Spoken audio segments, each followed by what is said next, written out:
오늘도 말씀과 기도로 이 자리에 오신 분들을 환영합니다. 오늘 본문 말씀은 사사기 13장 15절로부터 25절 말씀입니다. 자기 백성을 찾아오신 기묘자 하나님. 지금부터 본문을 읽겠습니다. 마노아가 여호와의 사자에게 말하되 구하옵나니 당신은 우리에게 머물러서 우리가 당신을 위하여 염소 새끼 하나를 준비하게 하소서 하니 여호와의 사자가 마노아에게 이르되 내가 비록 나를 머물게 하나 내가 내 음식을 먹지 아니하리라. 번제를 준비하려거든 마땅히 여호와께 드릴지니라 하니 이는 그가 여호와의 사자인 줄을 마노아가 알지 못함이었더라. 마노아가 또 여호와의 사자에게 말하되 당신의 이름이 무엇이니이까 당신의 말씀이 이루어질 때에 우리가 당신을 존귀 여기리이다 하니 여호와의 사자가 그에게 이르되 어찌하여 내 이름을 묻느냐 내 이름은 기묘자라 하니라. 이에 마노아가 염소 새끼와 소제물을 가져다가 바위 위에서 여호와께 드리매 이적이 일어난지라. 마노아와 그의 아내가 본즉 불꽃이 제단에서부터 하늘로 올라가는 동시에 여호와의 사자가 제단 불꽃에 휩싸여 올라간지라. 마노아와 그의 아내가 그것을 보고 그들의 얼굴을 땅에 대고 엎드리니라. 여호와의 사자가 마노아와 그의 아내에게 다시 나타나지 아니하니 마노아가 그제야 그가 여호와의 사자인 줄 알고 그의 아내에게 이르되 우리가 하나님을 보았으니 반드시 죽으리로다 하니 그의 아내가 그에게 이르되 여호와께서 우리를 죽이려 하셨더라면 우리 손에서 번제와 소제를 받지 아니하셨을 것이요 이 모든 일을 보이지 아니하셨을 것이며 이제 이런 말씀도 우리에게 이르지 아니하셨으리이다 하였더라. 그 여인이 아들을 낳음에 그의 이름을 삼손이라 하니라. 그 아이가 자라매 여호와께서 그에게 복을 주시더니 소라와 에스다올 사이 마하네단에서 여호와의 영이 그를 움직이기 시작하셨더라. 본문 해석입니다. 계속해서 우리는 사사 삼손에 대한 이야기를 듣고 있습니다. 하지만 본문은 여호와의 사자와 마노아 부부에 대한 이야기에 머물러 있지요. 마노아는 하나님께 경건한 사람이었으나 여호와의 사자에 대하여서는 아는 지식이 부족했습니다. 본문은 하나님께서 하나님 자신의 이름을 기묘자로 알려주시는 내용이 포함되어 있지요.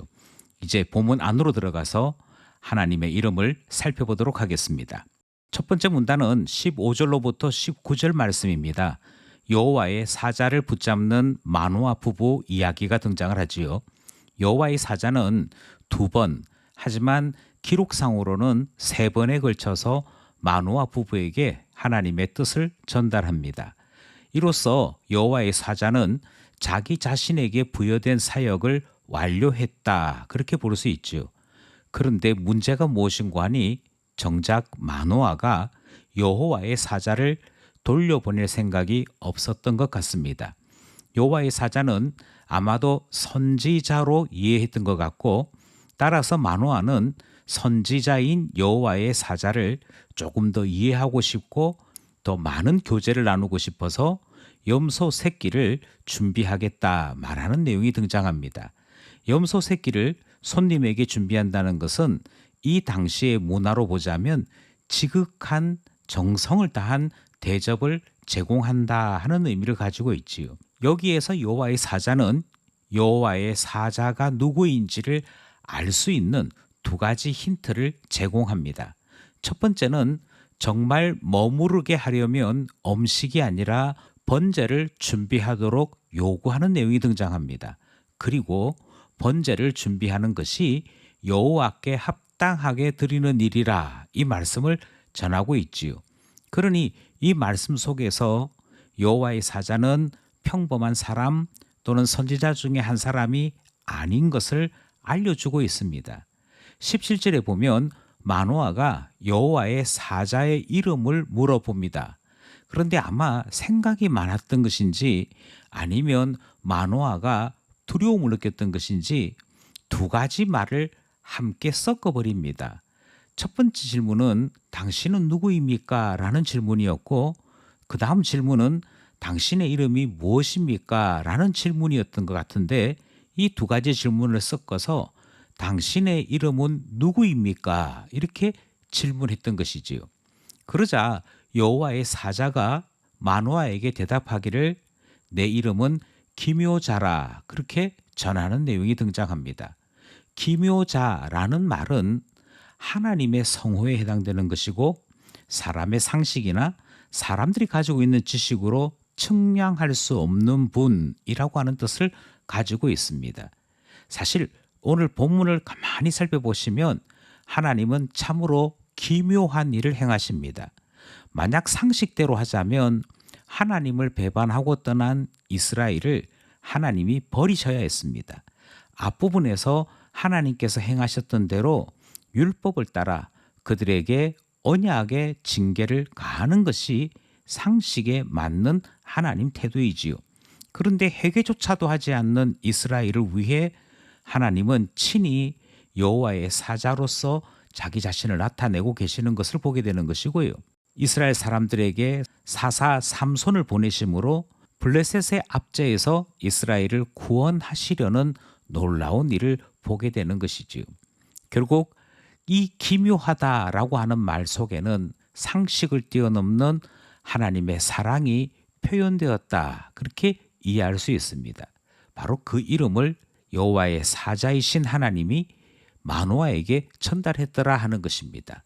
여기까지 두 개의 내용을 살펴보면 마노아가 하나님이시구나 하고 이해할 수 있을 뻔했습니다. 그런데 첫 번째 문단은 여호와의 사자를 마노아 부부가 붙잡기만 할 뿐 여호와이신 줄을 알지 못하는 첫 번째 문단 말씀 살펴보았습니다. 둘째 문단은 20절에서 23절입니다. 여호와의 사자인 것을 깨닫게 되었다 하는 말씀이지요. 여호와의 사자는 제단 불꽃과 함께 휩싸여 올라갔다라고 성경이 기록하고 있습니다. 여기서 제단에 있는 제물을 취할 수 있는 분은 하나님뿐입니다. 사람 중에 그 누구도 여호와 하나님 앞에 드리는 제단의 제물을 취할 수 있는 존재는 없습니다. 그런데 여호와의 사자가 번제단 제물을 취하였다 하는 것은 그분이 하나님이시다 하는 것을 표시하게 됩니다. 또 번제 불꽃과 함께 위로 올라가셨다라고 되어 있는데요. 이것은 하나님과 인간 사이에 중보하시는 우리 중보자 외에는 할 수 없는 일인 것이지요. 그제서야 마노아가 여호와의 사자는 사람이 아니라 하나님께서 이 땅에 오신 것임을 깨닫게 됩니다. 그리고 그가 범하였던 무례함에 스스로 놀라게 되지요. 여기서 어떤 사람들은 마노아가 정성껏 대접하려 했던 것을 생각하는 사람들이 있을 것입니다.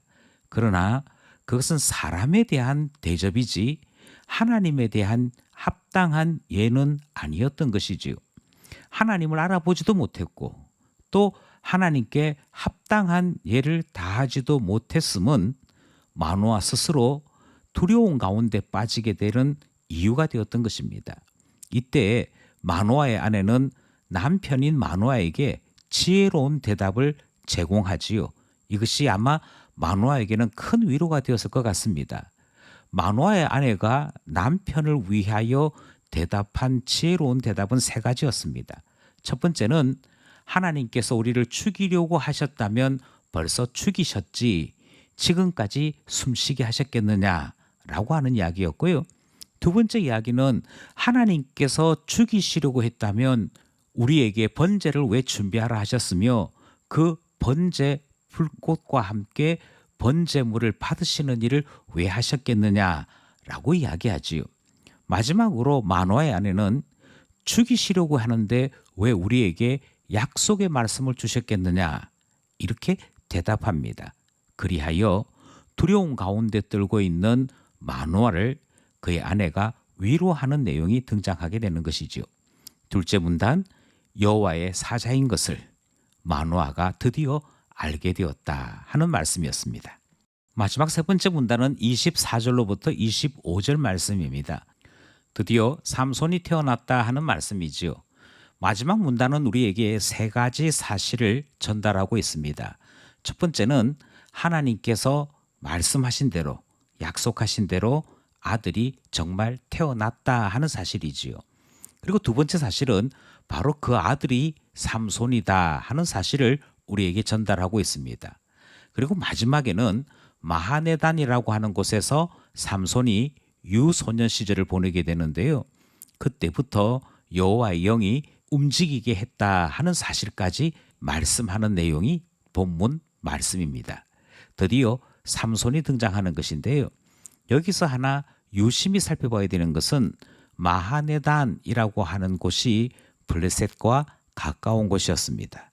그리고 이 위에 우리는 14장에서 살펴보게 됩니다만 이스라엘 사람들은 블레셋에게 계속 괴롭힘을 받으면서도 블레셋 사람들과 함께 섞여 살고 구별되지 않는 혼잡한 삶들이 그들에게 있었음을 확인하게 되는 것입니다. 그가 어릴 때부터 여호와의 영으로 자라나는 사람 되었더라 사실까지 듣게 되는 오늘 본문 말씀이었습니다.